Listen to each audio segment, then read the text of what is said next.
Hi. Your online privacy is being compromised by online companies without your full attention, consent, knowledge. This makes your privacy online virtually non-existent. These companies are obtaining every single form of personal data imaginable, monetarily benefiting from such. They do this by hiding their privacy statements. In this invasion of privacy by the intrusive data collectors, it's being used to influence your daily online actions. I'm Drew Froelich. This is Online Data, Privacy, and You. So companies, they're acquiring data and selling it to other companies who then use that data to create more data from you. It happens when you visit certain pages. But what's the extent of the data being collected? What are they really taking from us? Personal facts about yourself, age, gender, all of the expected. Anything and everything you have ever clicked on, the number of times you've clicked on it, how far into a specific page you scrolled down. My personal favorite, and most surprising, how vulnerable you are to develop depression. Photos, whether you share them publicly or privately, third-party data brokers will sift through the web for most publicly found information.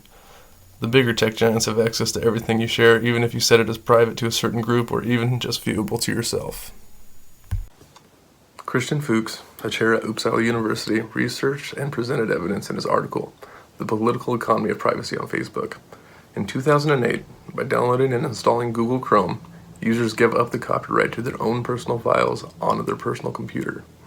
Since then, this privacy statement has obviously been revised, and now, users retain copyright and any other rights, but it doesn't state whether Google still stores and shares this information with other companies to make money off of it. You might be thinking, our data can't be even more poorly treated, right?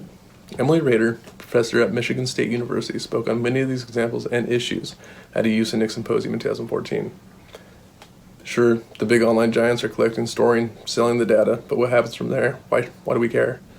Many buyers of the digital currency, they use the information and develop and use algorithms. These algorithms make inferences about users such as habits, whether online, offline, basically personal characteristics. This allows the manifestation of tailored ads, a more unique personal experience, as a wholesale organization might say. Take Target, for example. You may or may not visit Target, but let's say you do for the sake of the example. Target acquires our data. They run it through their algorithms. They tailor email advertisements, even mail-out ads, coupons. They send them to your address, which they probably got through the data acquisition as well. Emily Rader created and had a poll regarding internet users' concerns about online companies. People showed a lot of concern towards Facebook, which isn't surprising. More than likely, it's because of the giant spotlight they receive on the news. However, they showed little concern towards the largest online giant of all, Google. Since its inception, Google's branched out to more than a simple search engine. They now have various downloadable programs, online servers dedicated to cloud services, for users to store every file imaginable. Google has entire files containing basically your entire online life. They are essentially the skeleton key to the vaults of the International Data Highway. I know all this sounds scary and inevitable, but in 2011, Jana Tsai and her colleagues at Carnegie Mellon University designed and tested an experiment to see if internet users would be more than willing to pay for a program that would return results of individual websites regarding the privacy statements. The program was called Privacy Finder. It returns results with a simple 1 to 4 rating on user safety, friendliness, and it translates the usually hidden statements into easy and understandable terms. The results showed that individuals would be willing to pay for a small reasonable fee. And yes, there are safeguards that aren't just experimental. Internet browser and applications like Ghostry and Privacy Badger block advertisements, website trackers, and even cookies that transmit to and from websites leaving behind digital footprints. On the other end of the spectrum are VPNs, virtual private networks. These mobile or computer-based programs, they allow users to send and receive data through shared networks all over the world as if they are connected to a private network. Take DuckDuckGo, for example. It's just one alternative to unfair privacy policies.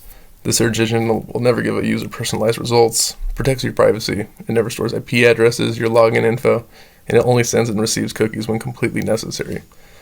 As DuckDuckGo says in their homepage, terms of service equals terms of service didn't read. To sum it all up, I hope I've given you a generalized, informative description of what your online data is, what online companies are doing to your data, and in the process, invading your complete privacy. But more importantly, I wish that everybody has the knowledge that there are some online companies on our side, trying to help the average internet user keep what they want private, private.